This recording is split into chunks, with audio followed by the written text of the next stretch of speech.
Love it. Into it. What's up, guys? We're back with another episode, and I'm sitting right here with the infamous Sarah Galli from Andy's Girl, the podcast. Listen, if you guys aren't listening to Andy's Girls, you're missing out on some interesting dialogue. And I here's the thing about it. Like every time I'm on, I feel like I learn something about myself, about other people, and about this whole world of pop culture and Bravo. But you have a specific angle that you take with Andy's Girls. Can you tell people about it? Yeah, well, I mean, that is the highest compliment, is someone coming on the podcast and saying like, not I learned something about what's going on in the world, but I learned something about who I am and how I think about these women, and in doing so, think about myself. And Andy's Girls is not a recap Housewives show. It's really a mix between C-SPAN and Ayanla Fix My Life, where it's like breaking down the psychology behind the women's behavior that we see on screen on Housewives, and in doing so, unpacking our own experiences as human people and how that can influence our reaction to what we're watching on Bravo TV. So it is like it's a definite, like, genuine conversation. And my favorite thing to ask people is, like, when did you start your Housewives journey? And like, which housewife do you see yourself in? Who do you connect with most? And, really understanding the ways that we are influenced when we're watching Housewives by what we are bringing to the table and by what we've experienced. I think that's incredibly important. And I think that's always a unique take on these experiences, which is why I wanted to talk to you about what we're going to be talking about today.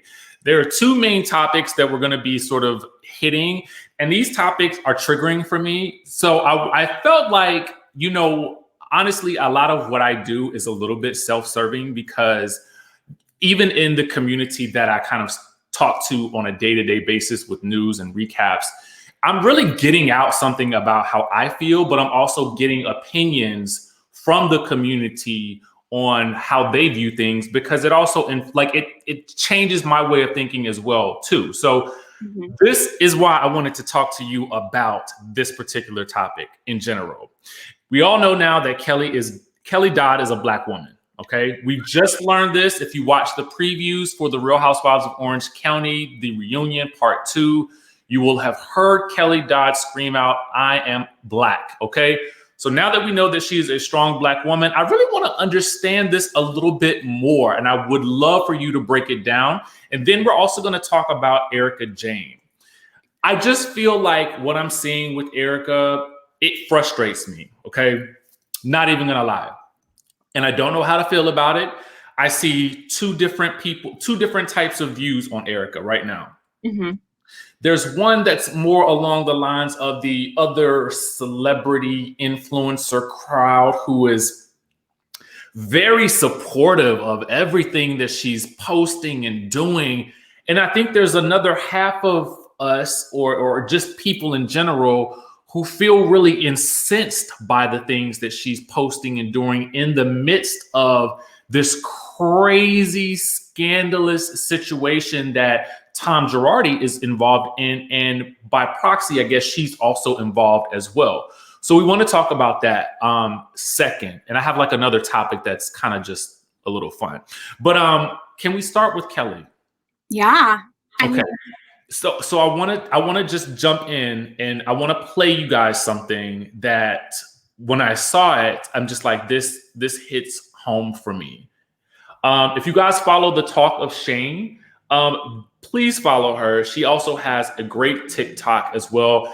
And funny enough, as we were talking, I just realized that she was also a guest on your podcast. So when will they be able to get that? At the point that this episode, our conversation should go up, my talk with Kiki, also known as the Talk of Shame, should be there as well. She'll be on the new Andy's Girls episode 196, and is amazing. I've had her on before on the Andy's Girls Patreon, and she's unbelievable. Perfect. So she provided us with this little excerpt, and I want you guys just to take a listen. I don't like black guys. I don't even know any black guys.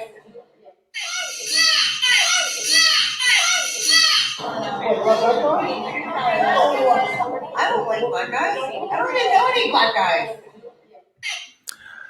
So in light of this new information, how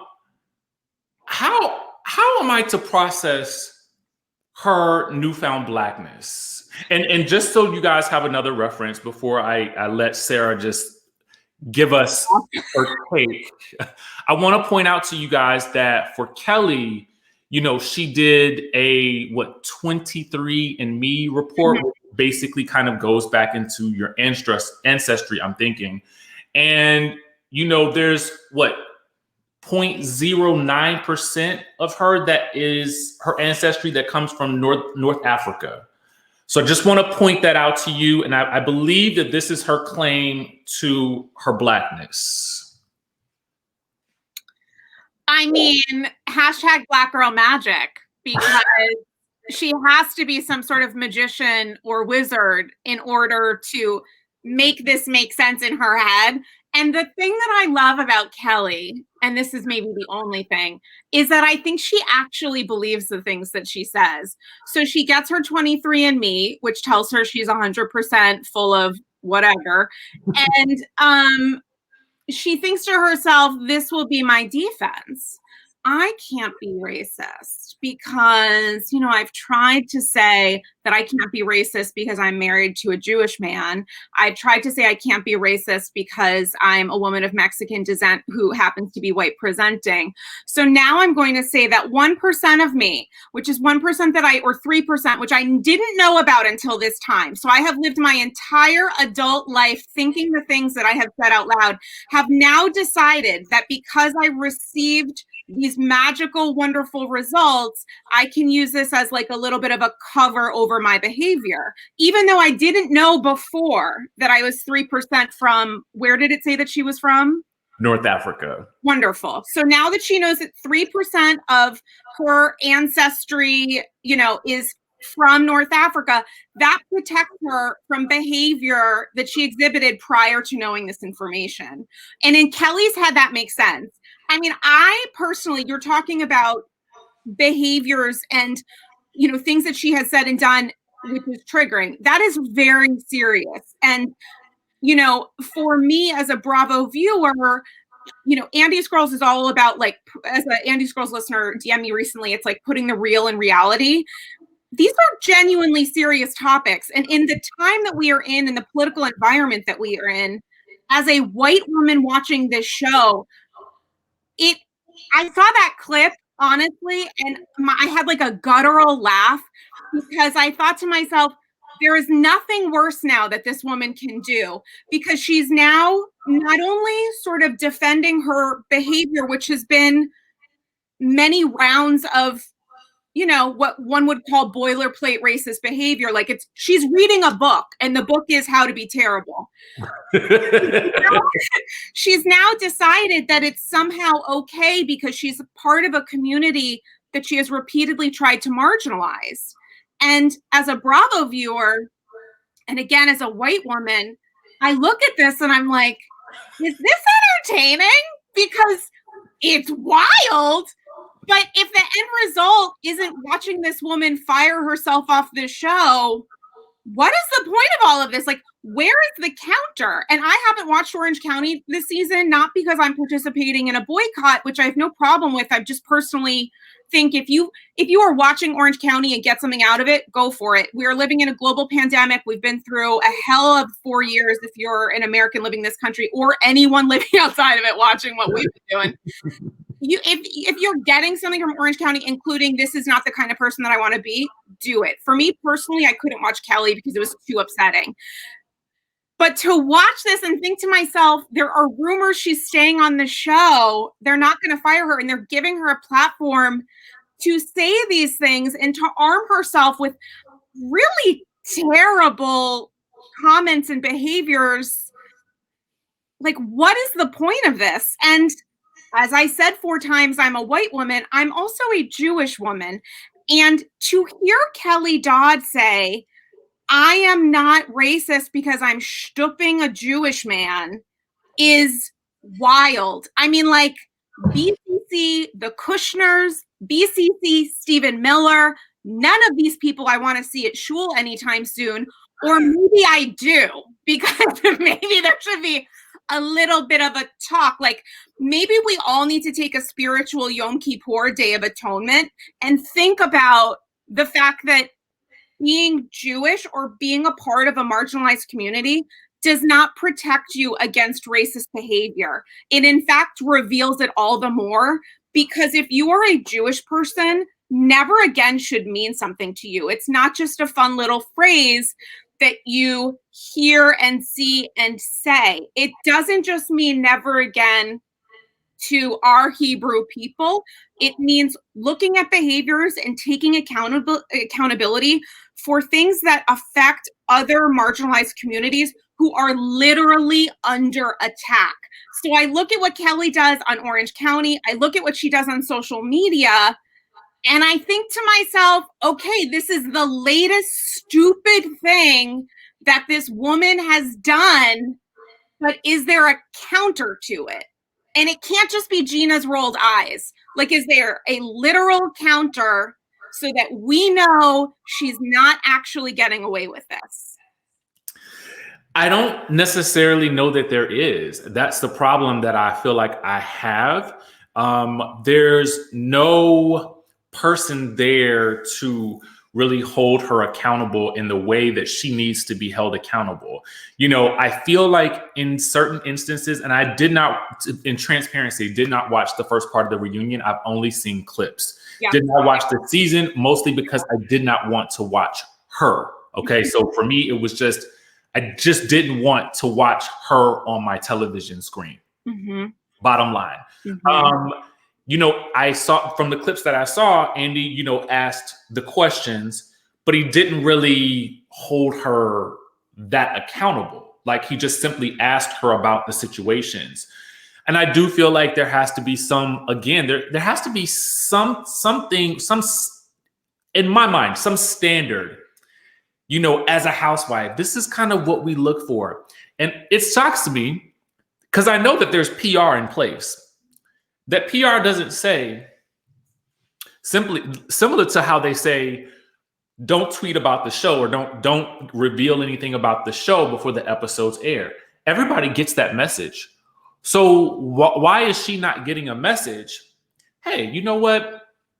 Maybe you might want to turn down on the political talk or on the talk about race or anything for that matter right now while you're on this show.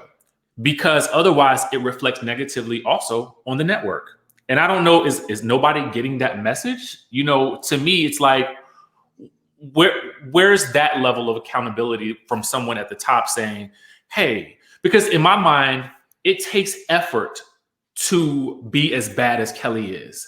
Mm-hmm. She's working for this. Like, you could just sit there and simply exist without having all of this extra, but she's working for this. Yeah, it feels like someone somewhere in a room filled with possibly white executives, there has been a discussion that since the Bravo audience is pretty split politically, and there is a huge, you know, faction of the audience that is Trump leaning, MAGA leaning, or, you know, politically conservative in whatever sense. And because that audience absolutely is a big part of the Orange County viewing audience, that they have decided that Kelly's acts of spreading disinformation during a global pandemic and her repeated racist behavior online, including calling Black Lives Matter protesters terrorists and animals, and saying we should be more like London and they should leave the country, whatever else, that is a political difference. And the second that you say that to be racist is to have a difference of opinion, that's when the conversation gets incredibly sensitive and difficult, because racist behavior and racism isn't or shouldn't be a part of a political party or ideal. And if that is your political party or ideal, that's an aberration. And you shouldn't be able to exhibit that without some sort of sense or pushback, because while that audience may be conservative leaning, that shouldn't protect you from saying incredibly racist, damaging, and abusive things. Because I would think, what does that mean to be a Black viewer watching the Housewives? You are protecting the possibility of an audience who may feel similarly to Kelly, or a subset of that may feel similar to Kelly. But what about the people whose very bodies are being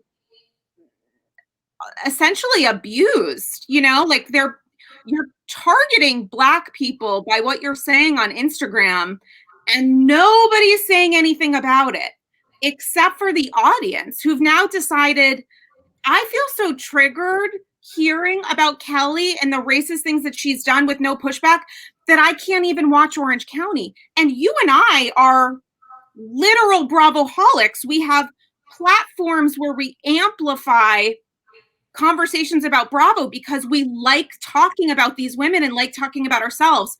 So if the very people whose goal it is to drive and have conversations about Bravo are saying this is too far, what does that do to the very idea of some of these franchises? It makes it difficult to watch. It does. I mean, that's essentially what it is. And again, I think you hit the nail on the head. I can take that some people have different views that I might have, you know, with regards to politics. But I think, you know, there should be a hard line between just sort of like, you know, quasi or semi or blatant, you know, racist rhetoric that just kind of flows from someone's mouth, you know. And I think that, I don't know, it's just disappointing, you know, and it's just, but, you know, now that I know that she's a Black woman, you know, maybe I'll get back to watching OC again next season. I don't know. It seems like she's not going anywhere. I mean, representation matters. And so I'm so appreciative. I mean, I have to say that I do think conservative housewives are necessary.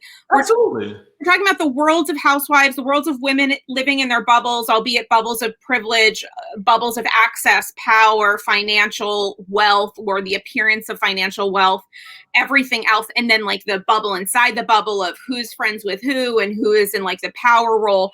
That is, I think that is necessary on Housewives. And it's also a window for people who do feel differently to at least get a sense of not necessarily political conversations, although those are happening on some of these franchises, but a little bit of a window into the values that some of these women have, noting that it's a bubble inside of a bubble and it's also being filmed for reality TV. Right. So I do think that's necessary. I just wonder why there isn't a little bit of a pushback. And I think watching other shows, you know, I just watched the part 2 of the finale for Southern Charm. There is a genuine pushback from people in the cast who are saying that, you know, what Catherine Calhoun is doing, her repeated acts of racist behavior, which became public and went viral, are inappropriate. Then Catherine tries to defend herself. Oh, I never even knew that the woman that I was threatening via DM was Black. And then they're saying, and the screen is showing DMs of like, this is when you were talking about this person and using the fact that she is a minority against her and saying these terrible things. Catherine still in real time is defending her behavior and trying to rewrite history, but the cast, I think, in my opinion, is doing a pretty good job of holding her accountable against her lies. So again, I haven't seen Orange County this season, but from what I've seen online, I don't see anybody in her cast publicly calling her out. You know, so where is the little bit of that pushback coming? Because there are other franchises that are dealing with this.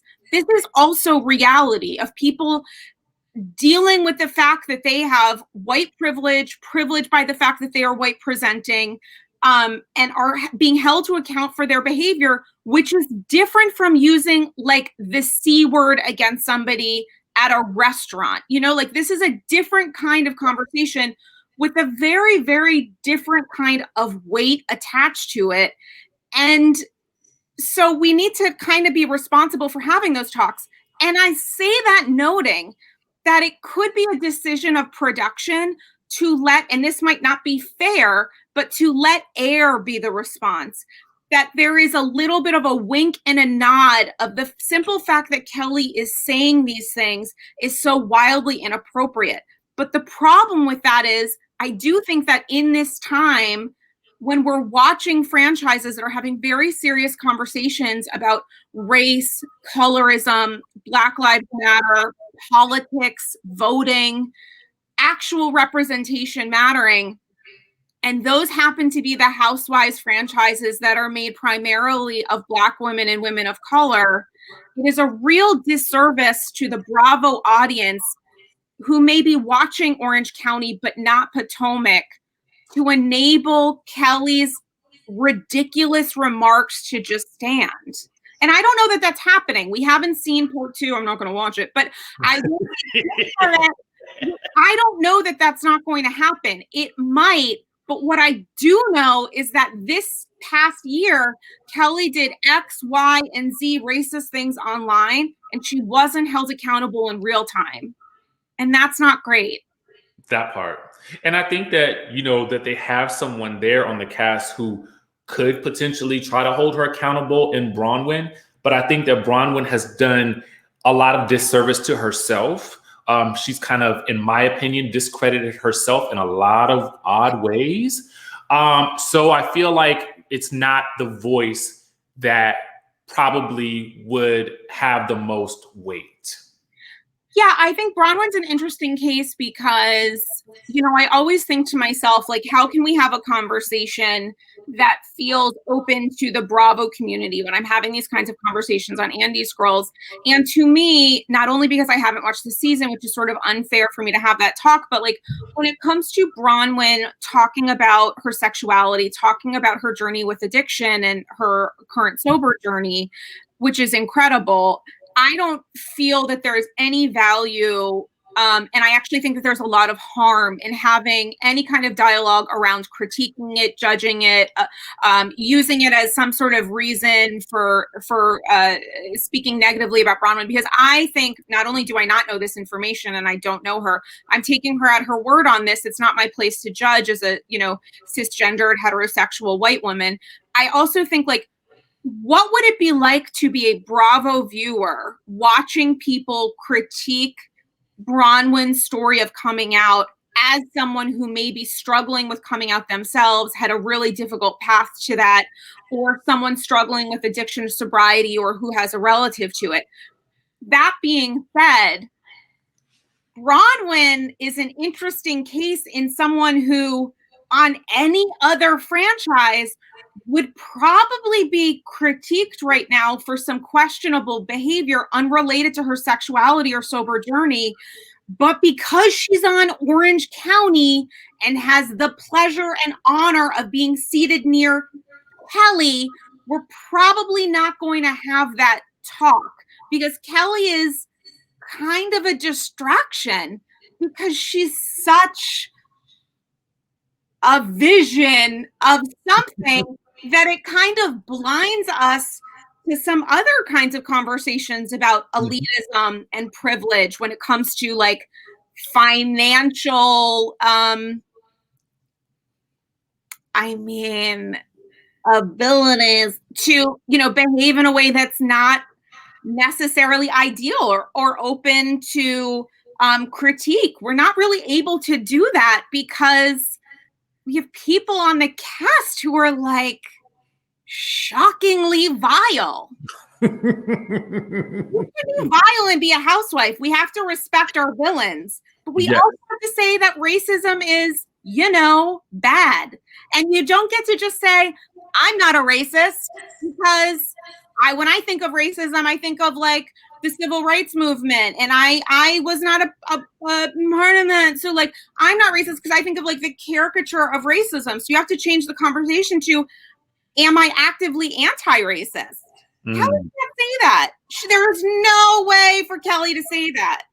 And that is the problem. And it fine if that is how she wants to lead her life. But I would just hope as a viewer watching what Porsha is doing on Atlanta, what Kandi is doing on Atlanta, the conversations that Dr. Wendy has had on Potomac, I would just love to see somebody push back against that. Like, one of her cast members comment on one of her posts and say like, yada, yada, yada. Or, you know, somebody from the network, give her a call. I don't know. Simple. As always, insightful, educational, and you've given us a lot to think about, especially me. I want to pivot just a little bit. Mm-hmm. And there's something else that I feel like we must discuss. And that is, give me 1 second to. My gosh, thank you so much. Appreciate it. Thank you. And that is this, okay? We're talking about ERIKA Jayne, and we're talking about Tom Girardi. And really, this boils down to this, and it's a me thing. I know it's me. It's me. It is me that is slightly disturbed. That I've seen other people that are slightly disturbed, but it's mostly me, and it's mostly me being triggered. So what I'm seeing is two different things. Again, I'm seeing all the news reports coming out about, you know, the lawsuits. There are orphans and people who have lost their families who were owed lots of money, you know, as a result of these cases. I'm seeing loans and other lawsuits piled on top of lawsuits and bankruptcies and this, that, and the third.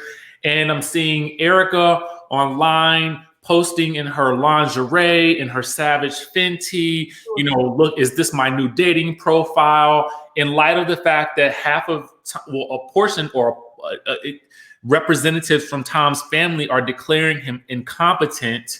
The judges are pushing back against that. And so what I'm seeing online from ERIKA seems very odd. Yeah. And that, I mean, but that's the nature of the art of what one attempts to have as like the art of distraction, you know, that Tom's world is crumbling down and with it ERIKA's. There are a lot of questions of, was Tom running a Ponzi scheme, embezzling funds that he should have essentially been holding in escrow, and instead of, you know, giving those funds to the people the funds, you know, belong to, using it to pay off his own fees, using it, stealing the money to use to support this wild lifestyle, and then taking out loans and saying essentially like, I'll pay you back when I get the next settlement that I'll divert to this other thing for people that I owe, and so on and so on. And it got to a point where, you know, there was no way to go on from that. It was not sustainable fraud. Now maybe there are other ways that you can, you know, like protect the environment while taking money from people whose relatives have died in a plane crash. So, you know, his worlds are burning down in Chicago and in California, and people are talking about disbarment, and they're also talking about what was ERIKA's role in this? What was the timing of their divorce announcement? Was that meant to divert attention or protect stolen money? The show itself has been a part of this current and ongoing legal battle because of the money that ERIKA spent and the ways in which she talked about spending money. And it's likely that that money was stolen from Tom's clients. And yet on ERIKA's social media, she's actually making light of the situation. Not only is she at some point pretending it's not happening by posting these like stretch Instagrams, think of a real big Gumby energy. It's also making light of it in Instagram posts where she's talking about her role in Chicago on Broadway and talking about like the fun of, oh, isn't it like Broadway's coming to life? And that is shocking and actually disturbing. But is it surprising? Not necessarily. The thing that I think is, to me, you know, if I was Denise Richards, now what I wish I had known then, would I have stayed on the show? Because ERIKA's role in the last season has been to shame people into like showing it all and having that be her kind of role and arc on Beverly Hills, to say, how dare you not talk about this? This is what's happening. Now, I think to myself, how on earth are they going to talk about this next season, which you can do pushing back against the idea that, like, ERIKA may say genuinely, I can't talk about this because my lawyer, legal counsel, whatever, but other people can. And yet what I'm seeing are posts from people like Lisa Rinna and Dorit and Kyle posting hearts and laugh emoji and you go girl and whatever else. And that to me makes me think that the conversation next season is going to be whatever ERIKA would like it to be, because there's no counter. And for stories like this is a wild and complicated and serious deception that has taken place. Like, this is a crime. ERIKA's Panther ring that we heard about for how many seasons may have been given to her as a result of criminal behavior. Are we going to watch the illusion stripped away from her, or are we going to watch her be a quote unquote pretty mess? You know, which storyline are we going to watch? Because if I'm going to watch a storyline that's most similar to her Instagram, where it's like, I mean, what is that? Honestly. It's like, talk about like hashtag the X-Files is what I would say about, like, not only from the divorce, but also because she looks like an alien. I don't, like, what am I going to watch? I want to watch a show where these women are taking a moment and saying, oh my God, like crazy stuff is happening. And like, there's crazy music and, you know, there's some sort of vibe here that we all understand that what is happening is insane and duplicitous and, like, frankly, like, possibly evil. Like, what was ERIKA's role in this is what I want to know. And regardless of that, are we actually responding to the reality of what millions of people are hearing about online? That to me is what I am trying to understand right now. Like, so when I'm seeing her post these, you know, wildly edited, you know, photos and whatnot, and I'm not saying that it's not her right to do so, because, you know, maybe she's being instructed to redirect the narrative in some way, shape, or form.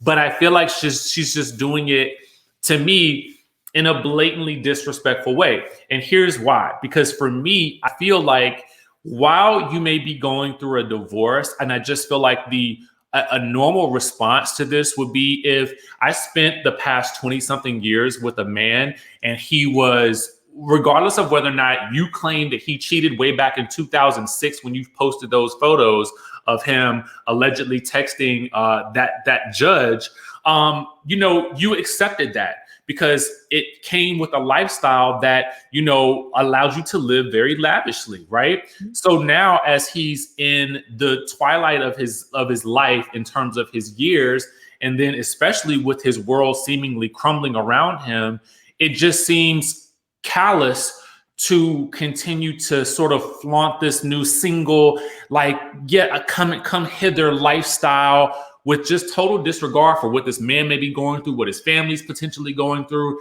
And I get she's probably going through something and she's just not letting us see it, but it just seems heartless the way she's kind of managing the situation from a viewer's perspective. Just not, and I haven't even gotten to the show, because the ladies that are commenting, okay, the cast members that are commenting, it's kind of like, yes, that was her role last season on the show, was to continue that calling out of Denise Richards, dragging her through the mud for something that we don't know happened or not. I believe it did, but we don't know. And she had every right to not want to discuss it, because Brandy at that time was also not a cast member. This didn't happen on camera. This wasn't happening while they were filming, at least from what we know. But my thing is that, you know, for as much as everyone wanted to, you know, bring out the truth, are we going to get that this season? And what I would love to know from you is, from your perspective and your thoughts, what legally will this mean for her? Could this mean for her? I mean, I spoke to a lawyer, Ronald Richards, who was a former legal analyst for NBC, about this on the most recent Andy's Girls, and we had a pretty long conversation about it, and it's going nowhere fast. I mean, she is very possibly going to be insolvent by the end of this, and there's a question of, you know, her wanting to protect assets that she is making now with, you know, you talked about the Fenty ambassadorship. Like, there's money that she's making now, and we're going to see a lot of ERIKA doing sponsored posts for a while, but it doesn't mean she's going to get to keep that money forever, because the thing is, even if she's able to avoid criminal charges, which is a real genuine question right now, people are going to be suing her until forever. She is going to be, it's going to be like BOGO time with civil lawsuits, because people are going to try to collect assets, and that costs money.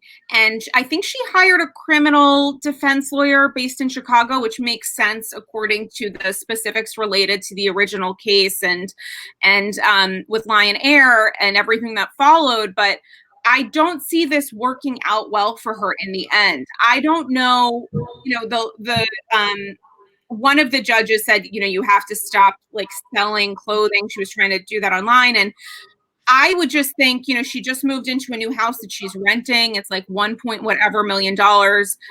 It's the Beverly Hills version of a casita. It's beautiful, but it's not the, you know, kind of rusty, musty palace that she's used to living in with her little church and whatnot. And I just kind of wonder, when are we going to see the change in ERIKA's quality of life?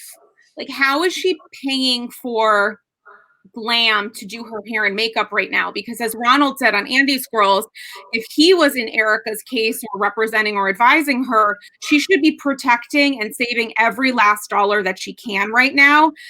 Because to me, trying to maintain an illusion that we know isn't real and is based on potentially stolen money, is that really necessary at this point? Like, what is that doing for your defense if you are still looking and posting these kinds of photos where like nothing has changed? If I was her lawyer, which, you know, like daughter of a litigator, so I consider myself an honorary legal advisor, I would be saying, change your lifestyle. Put on some sweats. Don't have the glam that looks like it took 3 hours to do, and put Mikey on silent right now, because you don't want to look like you're still spending the money that you were looking like before, because people are going to come after it, and they're also going to question where it came from. What's different? Pretend to look sad. You're now an actress who's appeared on Broadway. Surely there's some talent that you can use to apply to a narrative of like, I am the scorned woman, not because my husband was stooping somebody 15 years ago, but because I'm now enveloped in this major criminal like cases, not one, but a plethora. Right. So pretend to be sad, because when you continue to look like money and look like wealth, and people are saying that your husband can't pay a month's lease on his office suite, and there's tens of millions of dollars owed to people, they're gonna wonder where the glam money is coming from. And, you know, the other part of that, and I think you stated it probably more eloquently than I did, you know, it's just about the optics of it right now, right? Like, why would you want to look like you're still defiantly living this wildly outrageous life? And then, not to mention that I think the new house is like, they were saying it's renting for about $9,000 per month. And I was like, now I've lived in LA, okay?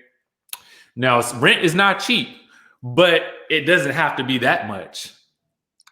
That's a lot of, I mean, and I get it, you know, you want to, it's for the show. She still has to maintain some element of glamour, but I also just know that I just feel like, why wouldn't you want to not live like a slightly more private, intimate lifestyle at least for the duration of this mess as it's going to play out on the show. Because once the show airs, it would seem like she would want to show and display, I'm living a completely different life now, and my husband has blindsided me with all of this. Yeah, if I was ERIKA, I would kind of think to myself, I have two options. One is to pretend that none of this is happening and I am still, living a great life. And because I have some sort of alliance with my cast members, I know that they're going to lean into protecting and defending me and participating in illusion that we all know isn't real. Or I can wake up one day to all of this wild news and say, oh my God, my husband. And when he gave me a $20 million loan, I just thought that was Christmas come early. I had no idea that this money was, and oh my God, all of this was a lie. And then try to cast some sort of like victim survivor-esque narrative. And it looks like she's leaning hard into the former, but also making fun of people who are asking why she's not doing the latter. And it's hard to do both worlds. It's hard to say, I'm pissed because my husband was cheating on me, but not I'm pissed because my husband stole tens of millions of dollars and is a criminal. Why are we pretending that people asking why that isn't being discussed are like lame? That's what ERIKA's doing on social. She's like, oh my God, you guys, fake news, and you look so dumb if you believe it. And look at me in this like great little bra and panty set, which I die for Fenty. Like if I was Rihanna, who's a huge Housewives fan, essentially a pop star Housewives historian, and I have this person continuing to represent my brand, and Rihanna's like a genuine Bravo-holic, I would wonder, how is this going to look for me as this stuff continues to come out? Like, is this the kind of brand ambassador that I want to have on my company, knowing that, God forbid, Fenty is going to come up on Beverly Hills next season? Maybe not raised by the women who seem to be working in alliance with ERIKA to help her amplify the sexy, amplify the rich, or whatever else. But if I was like a producer in a confessional or something, or someone working on production, I would need there to be a little bit of a pushback. Yeah. And in the post, you kind of referenced this. She says, I thought about disabling comments, but you all are so gullible. I just can't. I mean, it's so funny to me that, Brands by Bravo, there was a little bit of a viral moment in the Bravo community in the last several months because of a meme account, a great Bravo account that, witnessed ERIKA take their content, repurpose it, and then make fun of them for asking for a credit. And it's like, maybe it runs in the family, because stealing things and then putting them, in the words of Melissa Gorga, on display. I mean, I don't know that I believe in karma, but I do believe in an LOL. And so like watching her behave and calling people gullible, who sliding into her Venmo for an hourly rate, who's seeing her behave in this way online, not necessarily doing a great job of looking sympathetic, and thinking that her calling people, who may, by the way, include literal victims. There could be, who knows how many commenters on these posts are people representing families who've been directly harmed by Tom's behavior, and maybe ERIKA acting as a friend of, in this sense. Watching her behave in this way, making fun of this situation, which is incredibly serious, and thinking that that's a good idea. Because P.S., lawyers have been asking, allegedly, for evidence, video. They've been raising it in some of these case files, talking about the ways in which ERIKA talked about money on Beverly Hills and using that as evidence. So calling people gullible in an Instagram post is maybe not the route to go, while selling the leggings, the panties, and the bras that you absolutely, literally cannot afford to live without. Like, we need SponCon now more than ever, but she doesn't need to look like a dick while doing so. Exactly. And it's just funny to me. Like, it's just odd.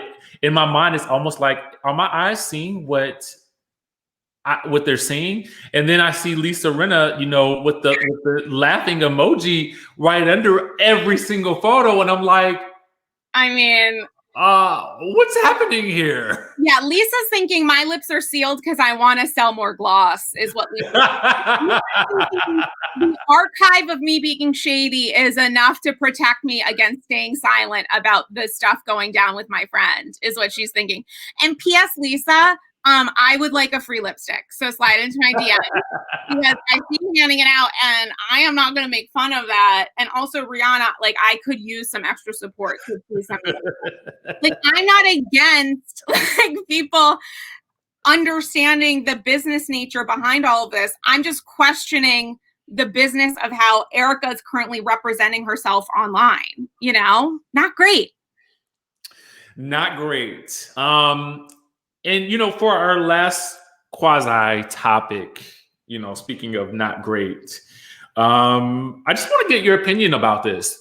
Okay. So I don't have a visual to post up because I just didn't remember where I saw it. But Luann was down in Miami partying with Marisol Patton from the Real Housewives of Miami. Throwback. I love a throwback. And, Miami is, like some places, still kind of wide open. So there's that. But here's the thing.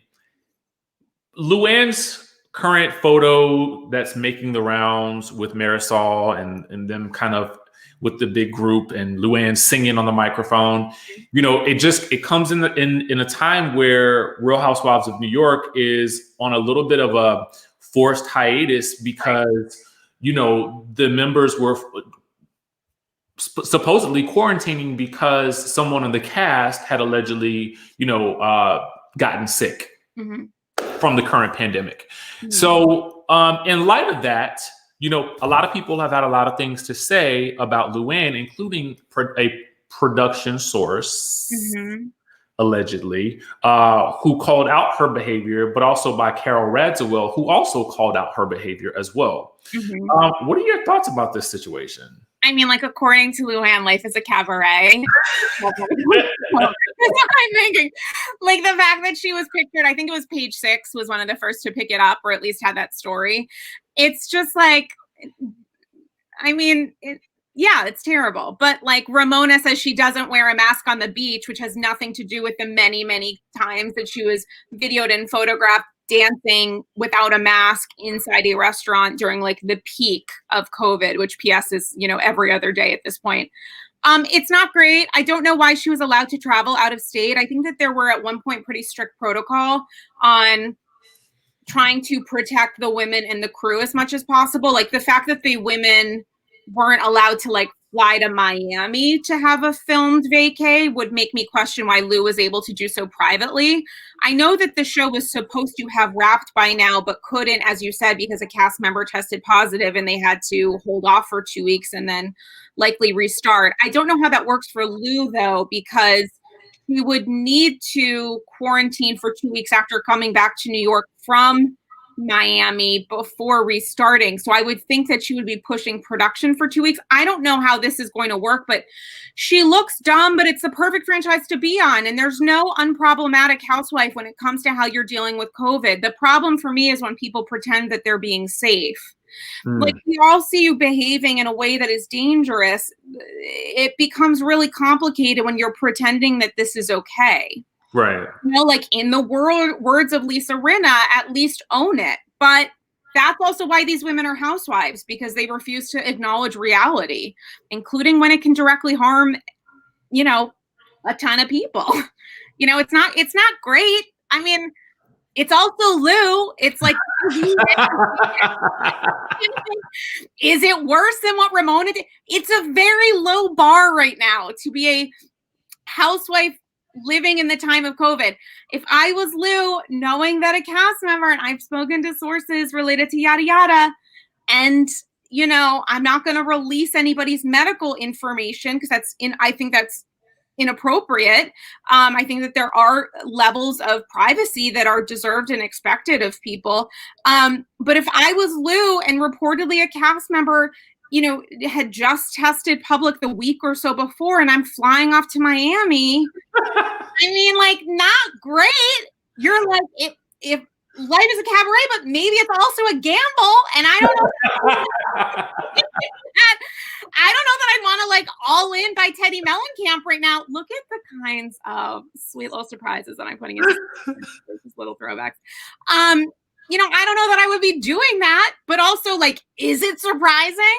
It's great that she met up with some Miami housewives because, Marisol likes herself a headline, and I'm really happy for her that she made it into this story. It's probably framed on her fridge, and I love that. Like with the remember the Ziploc fish that Marisol was trying to sell with her rest in peace ex-husband who hasn't died but died to her. I mean, like, yeah, that makes sense. Like, this is like brand consistent that they would be like a Miami housewife. I'd love to know Jill's thoughts because Jill has been pretty public about questioning people not wearing masks, and she also now is selling masks. I would love to hear Jill's thoughts. I mean, I do die for Jill. I don't know. I die for Jill. I don't want to die because of Luann. You know what I'm saying? Right. It's a tricky. I just think it's, I have come up with this stance that I am not going to judge people for whatever actions they take during this pandemic because it's such a slippery slope that any action can be deemed at any point in time irresponsible, right? Just the smallest little things to the biggest things, right? And in an effort to not fall into that pit myself, I try not to judge.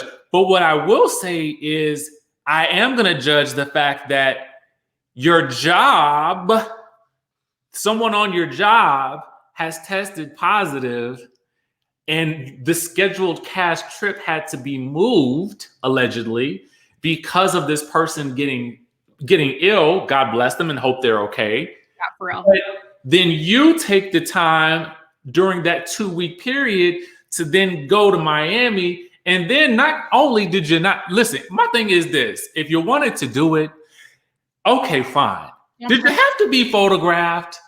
Did you have to take that extra? Did life have to literally be the cabaret at that moment so that people could see you all over the world, partying in Miami? You could have been in Miami and nobody could have known what you did. Yeah, but, like, what is it? Like, if a tree falls in a forest or whatever, but TMZ isn't there to cover it, did it really happen? You know what I'm saying? Like, part of the fun is being photographed. And, like, again, Ramona is in her cast. So it's like, we can and should say, like, traveling for a vacay where you're like dancing inside and there's no mask to be seen. Not great, and not great because you're still, I think, contracted to film New York, which I don't think has finished production, but I also like can't even keep track of the delays at this point. Not ideal, but also like Ramona. That's tough. And I do believe similarly to what you've said, and I've said this on social too, like it's a very tricky territory when you get into this shame of people blaming each other. How dare you because ideally our perspective is that we are going through so much stress, so much pressure, dealing with a global pandemic that I think a lot of people are doing the absolute best they can. And let's like take their word, which is why it's tough when we are doing the absolute best we can. So take us at our word.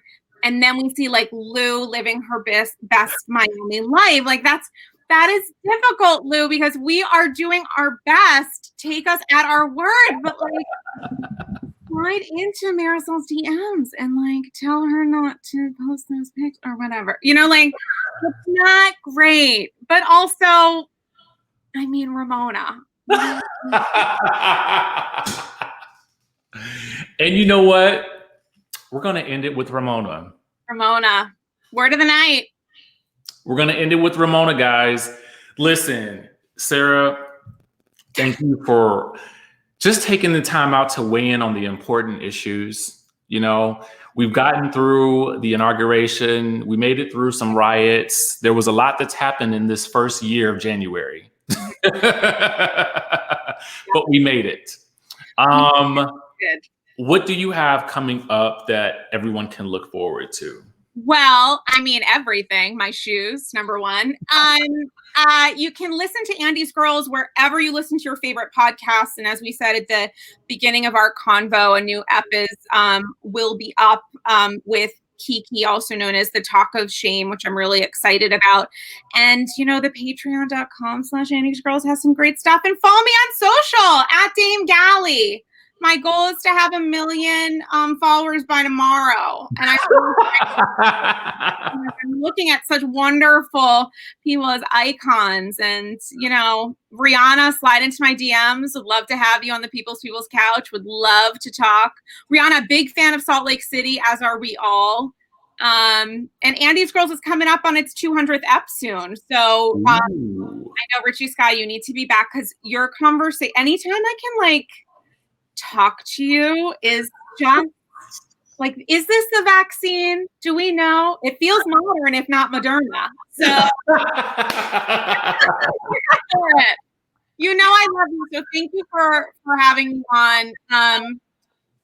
Because I genuinely, I mean, talk about self-care. This is like wonderful for me. You know what? I actually want to have you back at some point at the end of Salt Lake City, because I want to get your thoughts on Salt Lake City in general. Like I want it to be everything Salt Lake. Oh my God, you know I die for Heather Gay. Die. Same. So I want to know. I just, whenever you have time, we'll do it at the end of the season when they're about to finish their reunion or right after it. You know, I would love to have you back to get your thoughts on each person, character, scene, rumor, season 2, all that good stuff. Oh my God, would love. And you'll come back on Andy's Girls and we'll do Kiki, which I love. Anytime you need me. This is great. Love you. All right, guys, listen, thank you so much for watching us. We'll be back with more content and I will see you guys in the next video.